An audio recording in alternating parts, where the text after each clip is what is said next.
100,000 na ano niya, na ayun yung masasabi kong nasa akin ngayon as of now, no? Kasi ano niya yun ang tawag dito, cash incentives niya yun ng World Championships 2021. So sa akin ibinigay ni Ma'am Weng kasi ayoko no, syempre alam mo na yung 70K na incentives po na sinasabi niya from World Championships 2021 po. Unang-una po 2022 po yun. At hindi lang po 70K yung na-receive ko po doon. Alam ko 6 digits po yun dahil dalawa po yung nakuha kong medalya. After nun, mga bandang December, umuwi ako sa Pilipinas. Nakikita kami ng mama ko. At hindi niya sa akin sinasabi na na-receive niya na pala yung incentives ko from World Championships. Hindi ko pa po malalaman na na-receive niya na po yung incentives ko kung hindi ko pa po hinanap. Never ko na po na-receive yung incentives ko po na yun. At never ko na rin naman po na hiningi yun sa kanila. Binigay ko na at wala na po yun sa akin. Ang sa akin lang naman, gusto ko malaman kung saan napunta yung incentives ko po na yun.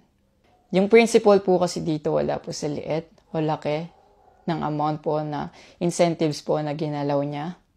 Kundi po sa pagtago at paggalaw niya nang wala ko pong consent. Yung pinapoint ko po sa kanila. Ano din sa kanila yung X din, red flag din sa kanila yung girl. So yun yung so sa akin ibinigay. So ang ginawa ko, syempre nararamdaman ko na bilang ina na parang ang sabi ko is baka maubos yung anak ko in the future. So ang ginawa ko, inano ko siya, dineposit ko siya under my name sa BPI account dito sa may BPI dito sa may Vito Cruz. Then pinahold ko siya, ginawa ko siyang bond for credit card. Na nung nagkaroon kami ng diskusyon ni Kaloy, pinuntahan ko agad yung BPI kung paano ko siya pwedeng isoli yung credit card para ma-withdraw ko yung pera niya. So unfortunately, kailangan ko ng 2 years para ma-withdraw ko siya. Otherwise, kasi magpe-penalty ako. Tapos for ano pa daw yon, sabi nila for approval pa.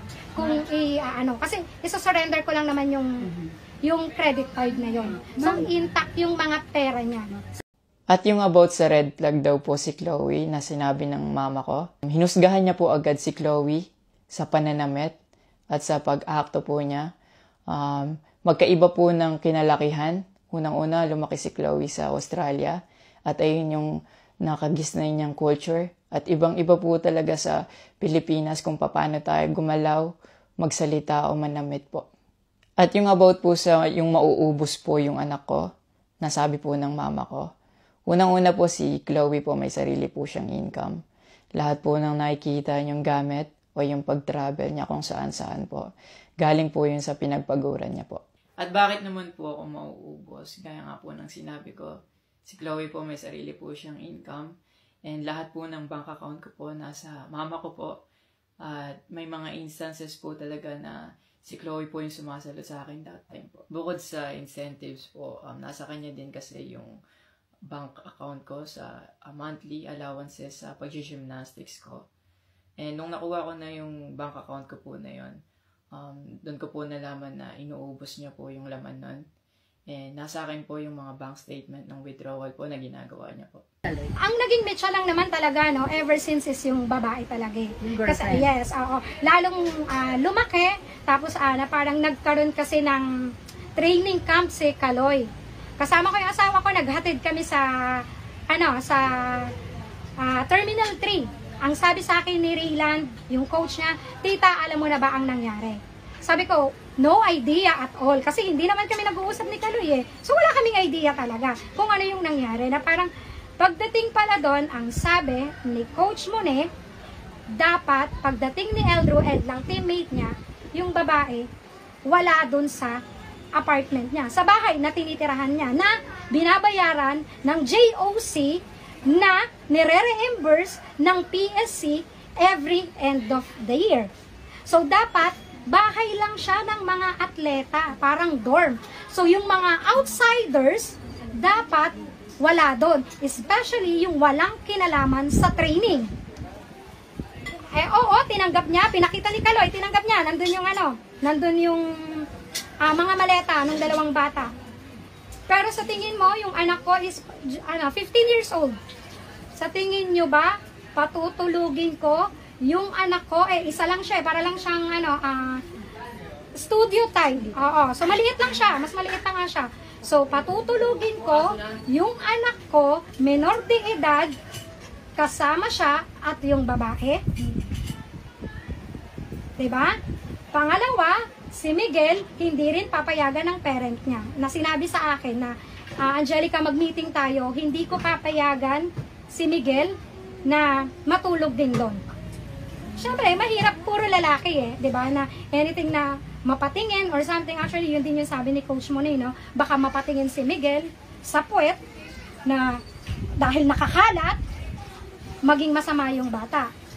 Diba? Yung doon. Isa pa kasi, alam ko, is Christian talaga sila, sila, yung papa ni Miguel. Kaya, hindi niya talaga i-allow yung mga ganong. Sabi niya pa, nagsimula daw yung hindi namin pagkakaintindihan dahil kay Chloe daw po. Opo, totoo po yun. Dahil ever since unang-una pa lang, ayaw niya na kay Chloe kahit hindi niya pa po nakikita or nakikilala in person. And mas nagkalabuan po kami nung naglagay po ako ng boundaries sa relationship ko. Kasi pinaglaban ko po si Chloe dahil gusto ko po siya. Yung about sa training camp na kinikwento niya na si Chloe dapat wala na daw doon, sabi ng former coach ko pagdating nung dalawang magte-training camp doon. Usually, kapag magte-training camp kami, palaging naka-hotel. And miscommunicated yon na doon pala sila sa akin na mag-i-stay. Hindi rin totoo na pagpunta nila doon, nung dalawang bata, dapat wala na si Chloe kasi sabay-sabay silang pumunta doon. Actually, nagulat pa yung former coach ko kasi nandun si Chloe. Minelcome naman namin sila talaga. Nag-prepare kami para sa kanila. So, hindi ko alam kung bakit ganun yung mga sinasabi niya. At yung sinasabi niya po na yung dalawang bata po dahil si Chloe andun, yung nakabalandra daw yung puwet po. Bilang nakakatandang kapatid po, bilang boyfriend ni Chloe po, at bilang ate at kuya po, kami po aalagaan po namin sila. Hindi namin po gagawin yung mga iniisip niya na ganon ang dumi niya mag-isip at hindi appropriate yon para sa akin at disrespectful yon actually sa akin and kay Chloe po. Yung sinasabi niya na so dapat wala daw pong outsider or guest po doon sa apartment ko po. Di din po yung totoo kasi wala naman pong naka-indicate or nakalagay sa contract na bawal yung guest or outsider sa loob po ng apartment po. And actually, invited po si Chloe ng former coach ko from Japan nung SEA Games pa lang po sa Vietnam. So, sinabihan kami na invite mo na lang si Chloe sa Japan and kayo mag-hangout. Parang medyo okay kasi nagtatawag-tawag naman sila rito ni So, hindi ko naman din masyadong pinapansin, no? Na parang okay lang, na parang then nung nagkita kami rito, tapos parang feeling ko, nilalayo niya sa amin si Kaloy na, oo, alam ko gusto niyang makasama si Kaloy. Gusto rin siyang makasama ni Kaloy. Pero syempre kasi, pamilya kami, kumbaga parang matagal din namin siyang hindi nakasama because of pandemic, di ba? Ilang yon. So syempre, kung siya, gusto rin siyang makasama ng girl, how much more kami na pamilya niya na gusto rin siyang makasama. Even yung mga kapatid niya, kasi talagang medyo nalulungkot lang, no? Kasi sobrang close silang magkakapatid.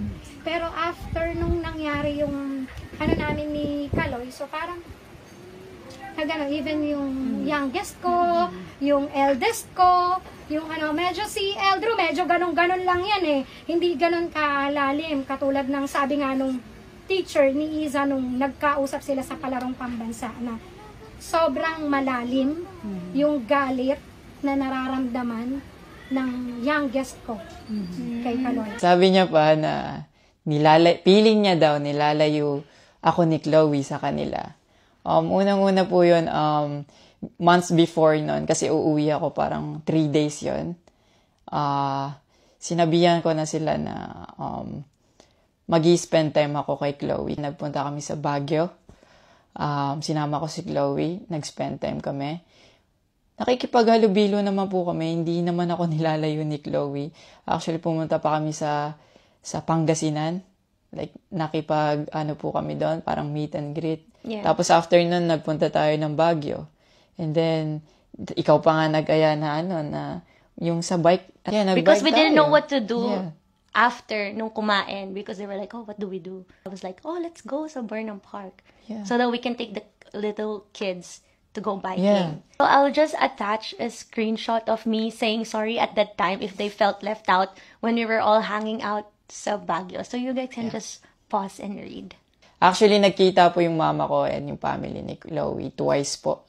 And then, yun, nag-usap po sila. In the last resort, my family made a group chat Yeah. na kasama everybody involved because my family wanted to address kung ano yung issues ni mom mo towards me. Yeah, kasi marami na siyang pinapost. Yeah, madami na siyang pinapost. And even though my family knew na madami na siyang pinapost, my family still welcomed them, treated them with respect, and with no judgment na pinaringgan nila yung side ng mom mo, what she had to say about me and our relationship.